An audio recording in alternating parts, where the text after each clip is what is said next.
Canada Muggles NEET 2026. So tips for D and F block elements. என்ன மாதிரி விஷயங்கள் இருக்கு அப்படிங்கறத ஒரு சின்ன சின்ன ஐடியாஸ் உங்களுக்கு கொடுக்குறேன். ஃபுல் சாப்டர் ரொம்ப ஷார்ட்டஸ்ட் வீடியோ முடிப்போம். ஃபர்ஸ்ட் டெஃபினிஷன் டி பிளாக் எலிமெண்ட்னா என்ன, இதுல பெருசா நமக்கு வந்து கேள்விகள் வருமா அப்படின்னா ஸ்டேட்மெண்ட் பேஸ்ல உள்ளுக்குள்ள சுத்தி வச்சு கொடுத்துருப்பான், அவ்வளவுதான். அப்படிதான் கேள்விகள் கேட்கலாம். டி பிளாக் எலிமெண்ட் பொறுத்த வரைக்கும் இந்த n-1d அதாவது 3d 4d 5d electron fill ஆகும். எல்லா டி பிளாக் எலிமெண்ட்டும் டிரான்சிஷன் எலிமெண்ட் கிடையாது. இதுதான் விஷயமே. எல்லா டி பிளாக் எலிமெண்ட்டும் டிரான்சிஷன் எலிமெண்ட் கிடையாது. அது குறிப்பா அந்த 12th குரூப் எலிமெண்ட் பாத்தீங்கன்னா D10 கான்ஃபிகரேஷன் அங்க DD டிரான்ஸ்ஃபர் நடக்காது. Even ground state or ionic form எதுலயுமே நடக்காது. அதனால அவங்க யார் கிடையாது அப்படின்னா டிரான்சிஷன் எலிமெண்ட் கிடையாது. But still it is D block element. ரெண்டுக்கும் வித்தியாசம் தெரியணும். அடுத்து எலக்ட்ரானிக் கான்ஃபிகரேஷன் பொறுத்த வரைக்கும் முக்கியமான விஷயங்கள்லாம் சொல்றேன். இது காமன் எலக்ட்ரானிக் கான்ஃபிகரேஷன் மாதிரி கொடுத்துருப்பான். ஆனா அதுல ஒரு முக்கியமான வார்த்தை இருக்கு, என்னன்னா எக்ஸப்ட் பல்லேடியம். அப்ப பல்லேடியம் ஒருவேளை இருந்தா D1 to 10, அதே மாதிரி NS இந்த இடத்துல வந்து 0 to 2 இன்க்ளூடட் பல்லேடியம் அப்படின்னா 0 to இதான் டோட்டல் டி பிளாக். அதுவே வந்து எக்ஸப்ட் பல்லேடியம்னா இந்த ஒரு எலக்ட்ரானிக் கான்ஃபிகரேஷன் ஃபாலோ பண்ணிக்கலாம். அதுல குறிப்பா 3D சீரீஸ்ல பார்த்தீங்கன்னா 2 பேருக்கு அந்த ஆஃப் ஃபீல்டு கம்ப்ளீட் ஃபீல்டுக்காக அந்த எஸ்ல இருந்து எலக்ட்ரான் டிக்கு ஜம்ப் ஆகும். பிகாஸ் ரெண்டுமே வந்து கம்பேரபிள் எனர்ஜி லெவல் பக்கத்து பக்கத்துல இருக்கும், கம்பேரபிள் எனர்ஜி லெவல். அதனால அசால்ட்டா என்ன ஆயிடும்னா ஜம்ப் ஆயிடும். ஸோ இது என்னன்னா அதோட ஸ்டெபிலிட்டிக்காக நடக்கிற ஒரு விஷயம். அடுத்து போயிருவோம். ஆக்சிடேஷன் ஸ்டேட்டை பொறுத்த வரைக்கும் உங்களுக்கு முதல்ல பீரியாடிக் டேபிள் அப்படியே ஆக்சிடேஷன் ஸ்டேட் கூடிக்கிட்டே வரும். ஃபர்ஸ்ட் ஹாஃப் வரைக்கும் Mn வரைக்கும் டோட்டல் அந்த டி பிளாக்ல வந்து நடு வரைக்கும் ஆக்சிடேஷன் ஸ்டேட் கூடிக்கிட்டே வரும். அப்புறம் பார்த்தீங்கன்னா சல்லின் பெட் குறைஞ்சு போயிடும் எல்லாருக்கும். குறிப்பா வந்து Mnக்கு அடுத்து பார்த்தீங்கன்னா எல்லாம் 2+, 3+ அதுக்குள்ள தான் இருப்பான். இயர்லி எலிமெண்ட்ல higher oxidation state more stable. போக போக போக எலக்ட்ரான் பேரிங் ஆகிறதுனால லோவர் ஆக்சிடேஷன் ஸ்டேட் தான் மோர் ஸ்டேபிள். அந்த ஒரு வார்த்தையை ஞாபகம் வச்சுக்கோங்க. Statement based question. Colour of the compound. Colour of compound பொறுத்த வரைக்கும் பொதுவா அன்பேர்ட் எலக்ட்ரான் இருந்தா it will involve in DD transition. இது முதல் விஷயம். Partially filled d orbital presence of suitable ligand. Ligand influence பண்றது கோஆர்டினேஷன்ல படிச்சுக்கலாம். ஏன்னா இங்க வேணாம் இங்க வந்து அன்பேர்ட் எலக்ட்ரான் இருந்தா அது கலர் DD டிரான்சிஷன் நடக்கும் அப்படிங்கிறது ஞாபகம் வச்சுக்கோங்க. இன்னொரு முக்கியமான விஷயம் வந்து CT பாப்பீங்க. CT சார்ஜ் டிரான்சிஷன் சொல்லுவாங்க. குறிப்பா நம்ம இதை மட்டும் படிப்போம் அப்படின்னா LMCT, அது 2018ல கேட்டா, அதுக்கப்புறம் கேட்கல. Ligand to metal charge transition. ஏன்னா KMnO4 மாதிரி ஆட்கள் there is no unpaired electron 7+ இருக்கு, unpaired electron கிடையாது. But still it is purple colour. காரணம் என்னன்னா ligand to metal charge transition, அந்த எலக்ட்ரானிக் கிளவுட் சும்மா உள்ள போயிட்டு வெளியே வரும், அப்போ ஒரு டிரான்சிஷன் நடக்கும், அதனால கலர் ஷோ பண்ணுவான். K2Cr2O7 சரி. அடுத்து இங்க பாத்தீங்கன்னா இந்த D0 D10 இவங்கெல்லாம் கலர்லெஸ். ரைட்டு. எக்ஸாம்பிளுக்கு D9 ஒரு அன்பேர்ட் எலக்ட்ரான் இருக்கும், ப்ளூ கலர். அதுவே ஜிங்க பாத்தீங்கன்னா 2+, D10 there is no unpaired electron, colourless. Magnetic property பொறுத்த வரைக்கும் இது கடைசியில இருந்து வரும். Mu S equal to root of n into n+2. இல்லை என்னங்கிறது நம்பர் ஆஃப் அன்பேர்ட் எலக்ட்ரான். இது ரொம்ப தெளிவா இருக்கும். இப்போ D6 இருக்கு அப்படின்னா நீங்க D6ல அந்த பாக்ஸ் போட்டு பாத்தீங்கன்னு வச்சுக்கோங்களேன், 1 2 3 4 5 6 4 இருக்கு. அப்போ n ஈக்குவல் டு 4. இந்த அன்பேர்ட் எலக்ட்ரான் தான் சப்ஸ்டியூட் பண்ணணும். பொதுவா ஒரு அன்பேர்ட் எலக்ட்ரான் இருந்தா 1.73 போர் மேக்னட்டான், 2 இருந்துச்சு அப்படின்னா 2.83 போர் மேக்னட்டான், 3 அன்பேர்ட் எலக்ட்ரான் இருந்தா 3.83 போர் மேக்னட்டான். இப்படியே வரிசையா போயிட்டு இருக்கும். நீங்க எதை மட்டும் நீங்க நல்லா ஞாபகம் வச்சுக்கணும் அப்படின்னா D1ம் D9ம் 1 ரெண்டு பேருக்கும் போர் மேக்னட்டான் சேம். இப்ப அதே மாதிரி D2னா அந்த பக்கம் D8 அன்பேர்ட் எலக்ட்ரான் ரெண்டுலயுமே 2 தான் இருக்கும். அப்ப D3னா D7. இத ரெண்டையும் நீங்க வந்து ஒரே மாதிரி எடுத்துக்கணும். இந்த சைடுல நான் சொன்ன மாதிரி இதை ஃபாலோ பண்ணிக்கணும். அதுல ஒரு டேபிள் நான் கொடுத்திருப்பேன் NCERTல. அதாவது அப்சார்ப்டு calculated போர் மேக்னட்டான், அப்சார்ப்ல பார்த்தீங்கன்னா கடைசி 3 பேர் ரொம்ப அன்எக்ஸ்பெக்டடா அதிகமாகும். அதுல ஒரு கண்ணு வச்சுக்கோங்க. வேற இதுல என்ன கொடுத்திருக்கான், due to the unpaired electron paramagnetic. Yes paramagnetic. Diamagnetic nature, there is no unpaired electron. Okay, அடுத்து போவோம்.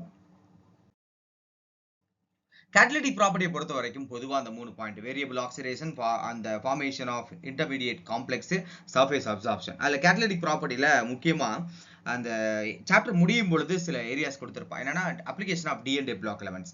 அதுல எக்கச்சக்கமான விஷயம் கொடுத்திருப்பான். அதுல இருக்க அத்தனை கேட்டலிஸ்ட் மெமரி பண்ணிடுங்க, பெஸ்ட் மார்க் வாங்கலாம். Complex formation 3 point. இதெல்லாம் ஸ்டேட்மெண்ட் பேஸ்டு கொஸ்டினோ அசசன்ட் ரீசனுக்கோ யூஸ் ஆகும். Small size, high charge, availability of vacant d orbital. அதனாலதான் டி பிளாக் ஈஸியா வந்து காம்ப்ளெக்ஸ் ஃபார்ம் பண்றான். டி பிளாக் எலிமெண்ட் ஈஸியா காம்ப்ளெக்ஸ் ஃபார்ம் பண்றான். எலக்ட்ரான் பொட்டன்ஷியலை பொறுத்த வரைக்கும் ரொம்ப முக்கியமான விஷயம், 3D சீரீஸ்ல ஒரே ஒருத்த மட்டும் தான் பாசிட்டிவா இருப்பான். அதுவும் 2+2 நியூட்ரல் கப்பல்ல காப்பர் மட்டும் தான். ஏன் அப்படின்னா அவனுடைய அந்த அந்த ஹைட்ரேஷன் என்தால்பி மத்த எதையுமே வந்து என்ன பண்ண மாட்டான், ஓவர் கம் பண்ண மாட்டான். அதுலயும் குறிப்பா ஏன் அப்படின்னா செகண்ட் அயனைசேஷன் நடக்கும். அதனால இவன் மட்டும் ஒரு கண்ணு வச்சுக்கோங்க இந்த 3D சீரிஸ்ல.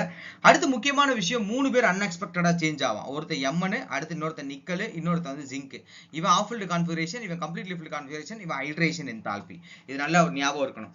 அடுத்து முக்கியமான விஷயம்னா அந்த சில பேர் கூட கம்பாரிசன் இருக்கும். இந்த குரோமியம் 2+, Mn 3+, D4 கான்ஃபிகரேஷன் தான் இவன் ரெடியூசிங் ஏஜென்ட், இவன் ஆக்சிடைசிங் ஏஜென்ட். ஏன்னா இவன் D5 மாறுவான், இவன் T2G3 மாறுவான். T2G3 D3 T2G3 மாறும். CFC ஆல ஸ்டெபிலைஸ் ஆவான். அதனால அவவே எதுக்கு ஸ்டெபிலைஸ் ஆறோம்னா அதை நோக்கி போவோம். அதுக்கு தக்கன ஆக்சிடைசிங் ஏஜென்ட் ரெடியூசிங் ஏஜென்ட்டா மாறிக்குவான். அடுத்து முக்கியமான விஷயம் என்னன்னா அதுல 3+2 2+ கப்புள் இருக்கும். 3+2 2+ கப்புள் 2+ கப்புள் இருக்கும். இங்க வச்சு 2+ கப்புள் இருக்கும். இந்த இடத்த பொறுத்த வரைக்கும் என்ன அப்படின்னா நீங்க கவனிச்சுக்க வேண்டியது விஷயம், அதுல கொடுத்துருப்பான் NCERT இந்த பெரிய டேபிள்ல பாருங்க. 3 பேர் பாசிட்டிவ் வேல்யூவா இருப்பான். அடுத்த 3 பேர் பார்த்தீங்கன்னா 3 பேர் நெகட்டிவ் வேல்யூ, அடுத்த 3 பேர் பாசிட்டிவ் வேல்யூ. அதுல இருக்கலே கோபால்ட் தான் தாறுமாறு, இருக்கலே ஸ்ட்ராங்கஸ்ட் ஆக்சிடைசிங் ஏஜென்ட் கோபால்ட். அந்த வேல்யூ ஞாபகம் வச்சுக்கோங்க. அதே மாதிரி டேபிள்ல கொடுத்திருப்பான் Mnக்கு வந்து உங்களுக்கு ஹைட்ரேஷன் என்தால்பி ரொம்ப ரொம்ப ரொம்ப ரொம்ப லோ இருக்கிற டிரான்சிஷன் 3D சீரிஸ் எலிமெண்ட்லயே. சோ இதுல எப்படி வேணாலும் क्वेश्चन ரைஸ் ஆகலாம். Be careful. அடுத்து K2Cr2O7 பொறுத்த வரைக்கும் இவன் வந்து உங்களுக்கு டைக்ரோமேட்டா இருக்கும்போது ஆரஞ்சு கலரா இருப்பான். குரோமேட்டா இருக்கும் பொழுது உங்களுக்கு எல்லோ கலரா இருப்பான். இப்போ இந்த ஆரஞ்சு கலர் வந்து ரியாக்ஷனுக்குள்ள போகும்போது 6 எலக்ட்ரான் கெயின் பண்ணுவான். Green colour okay Cr3+ மாறுவான். இப்போ எக்ஸாம்பிளுக்கு இவன் 6 டைம்ஸ் அந்த தனியா பேலன்ஸ் பண்ணி வீடியோ போட்டுப்போம், அதை ஃபாலோ பண்ணிக்கோங்க. இதுல குறிப்பா அசிடிக் நேச்சர்ல ஸ்ட்ராங்கா இருப்பான். மத்த மீடியத்துல இவன் அந்த அளவுக்கு எஃபெக்டிவ்லாம் கிடையாது. ஓகே வால்யூமெட்ரிக் டைட்ரேஷன்ல யூஸ் பண்றோம். அடுத்த ரியாக்ஷன் இது எல்லாமே ஹாஃப் ரியாக்ஷன் மட்டும் தான் கொடுத்துருக்கேன். இன்னொரு ஹாஃப் ரியாக்ஷன் நம்ம புக்கை பார்த்து இந்த I- என்னவா மாறுவான். எஸ் அஃப்கோர்ஸ் I- வந்து ஒரு அசிடிக் மீடியத்துல வந்து I2 மாறுவான். ஒரு நியூட்ரல் ஆர் ஃபைனலி அல்கலைன்ல வந்து IO3- மாறுவான். இதெல்லாம் நீங்க இது கூட சேர்த்து வச்சு படிக்கணும். ஓகே இவன் பொறுத்த வரைக்கும் செம்ம ஸ்ட்ராங். ஆக்சுவலி ஃபர்ஸ்ட் விஷயம், இது அசிடிக் மீடியத்துல உங்களுக்கு 5 எலக்ட்ரான் டிரான்ஸ்ஃபர் நடக்கும். கலர்லெஸ்ஸா மாறிடுவான். அதே நியூட்ரல் அல்கலைன் மீடியம் பொறுத்த வரைக்கும் 3 எலக்ட்ரான் டிரான்ஸ்ஃபர் நடக்கும். இது ஸ்ட்ராங் அல்கலைன் பெருசா நம்ம இது வரைக்கும் பேசினதே கிடையாது. ஆனா கிரீன் கலரா மாறும். இந்த இடத்துல பார்த்தீங்கன்னா உங்களுக்கு பிரவுன் பிரிசிபிடேட் ஃபார்ம். இதுதான் இருக்கிறதுலே ஸ்ட்ராங் ஆக்சிடைசிங் ஏஜென்ட். இவன் தான் இருக்கிறதுலே ஸ்ட்ராங் ஆக்சிடைசிங் ஏஜென்ட். 3 தான் எலக்ட்ரான் டிரான்ஸ்ஃபர் தான், அதுல 5 நடக்குது. பட் இருந்தாலும் இதான் ஸ்ட்ராங். ஏன்னா because of electrode potential value வச்சு சொல்றேன், வேற ஒண்ணுமே கிடையாது. சோ கலர் என்னவாலா மாறும் அப்படின்னு ஞாபகம் வச்சுக்கோங்க. இவர் செல்ஃப் இண்டிகேட்டர். இவரோட ஸ்ட்ரக்சர் படிச்சு வச்சுக்கோங்க. மத்த மாலிகுல் கூட எப்படி ரியாக்ஷன் நடக்குங்கிறத கண்டிப்பா தெரிஞ்சு வச்சிருக்கணும். லாந்தனைடு கண்ட்ராக்ஷனை பொறுத்த வரைக்கும் உங்களுக்கு முதல்ல சைஸ் வந்து கிராஜுவலா டிக்ரீஸ் ஆகும். போர் ஷீல்டிங் ஆஃப் 4 ஆஃப் எலக்ட்ரான் தான். இது எதை போய் அஃபெக்ட் பண்ணும் அப்படின்னா டி பிளாக்ல இருக்க 5D சீரிஸ் அஃபெக்ட் பண்ணி அவனோட size similar to 4D series. இதனால டிஃபிகல்ட்டா இருக்கும் செப்பரேட் பண்றது. லெஃப்ட் டு ரைட் போனீங்கன்னா அந்த ஹைட்ராக்சைடு பாண்ட் அவ்வளவு சீக்கிரம் உடையாது, ஸ்ட்ராங் ஆயிட்டு இருக்கும். பேசிக் நேச்சர் குறையும். சின்ன ஆர்டர் அப்படியே ஒரு பாயிண்ட். லாந்தனைட்ஸ் ஆக்சிடேஷன் ஸ்டேட்டை பொறுத்த வரைக்கும் மோஸ்ட் காமனா 3+ ஃபார்ம் பண்ணுவான். இந்த 3+ எங்கன்னா ஹையர் ஆக்சிடேஷன் ஸ்டேட் 4+ வரைக்கும் போகும். அடுத்து யூரோப்பியம் வந்து உங்களுக்கு கீழே லோவர் 2+ வரைக்கும் போகும். ஏன்னா 4+ ரீச் பண்றானா F0 அதாவது ஜெனான் கான்ஃபிகரேஷன். இவன் 2+ ரீச் பண்றான் அப்படின்னா F7 of field configuration. But எங்க போனாலும் they have to come to எங்க அப்படின்னா 3+ காமன் ஆக்சிடேஷன் ஸ்டேட். அப்ப சீரியம் 4+ இருந்து 3 ஆகுறான் அப்படின்னா cerium can act as oxidising agent. 2+ like uranium can europium can act as reducing agent. இதுதான். இதனால ஞாபகம் வச்சுக்கோங்க. அடுத்து போவோம். ஆக்டினைட்ஸ் பொறுத்த வரைக்கும் show wide range of oxidation state. ஏன்னா இடையில நிறைய ஷீல்டிங் இருக்கும், நிறைய ஆர்பிட்டால் இருக்கும். More variable then lanthanides. எக்கச்சக்கமா மாறி இருப்போம். Highly radioactive. அதனாலே நிறைய ஸ்டடி வந்து டிஃபிகல்ட். ஸோ இதெல்லாம் ஸ்டேட்மெண்ட் குள்ள வர விஷயங்கள் தான். அவ்வளவு இம்பார்ட்டன்ட் கிடையாது. லாஸ்ட் 10 செகண்ட் ரிவிஷன் பொறுமையா கவனிங்க. அதுல நான் சொல்லாத சில விஷயங்கள் வந்து ஆக்சோ அயன் ஆக்சோ கேட்டையான் ரொம்ப ரொம்ப இம்பார்ட்டன்ட். அதுல குறிப்பா வெனேடியம் வந்து லோவர் ஆக்சிடேஷன் ஸ்டேட்ல இருக்கும்போது ரியாக்ட் பண்ணா என்ன ஆக்சைடு கொடுப்பான், ஹையர் ஆக்சிடேஷன் ஸ்டேட்ல இருக்கும்போது ரியாக்ட் பண்ணா என்ன ஆக்சைடு கொடுப்பான். குரோமியம் லோவர் ஆக்சிடேஷன் ஸ்டேட்ல எப்படி இருப்பான், ஹையர் ஆக்சிடேஷன் ஸ்டேட்ல என்ன இருப்பான். இந்த ஆக்சைடை பத்தி ஒரு கண்ணு வச்சுக்கோங்க. எல்லாரும் MO டைப் ஃபார்ம் பண்ணும், அயானிக்கா இருக்கும் எக்ஸப்ட் ஸ்காண்டியம். இது எல்லாருலயும் ஒரு கவனம். Higher oxidation state periodic table osmium 8+ வரைக்கும் ஃபார்ம் பண்ணுவான். ஓகே இப்போ இங்க டி பிளாக் எலிமெண்ட்ஸ் எல்லாமே டிரான்சிஷன் கிடையாது. 12th group exceptional. அவை வந்து டிரான்சிஷன் கிடையாது. குரோமியம் காப்பர் அந்த கம்பேரபிள் எனர்ஜி லெவல்னால கான்ஃபிகரேஷன் சேஞ்ச் ஆகும்.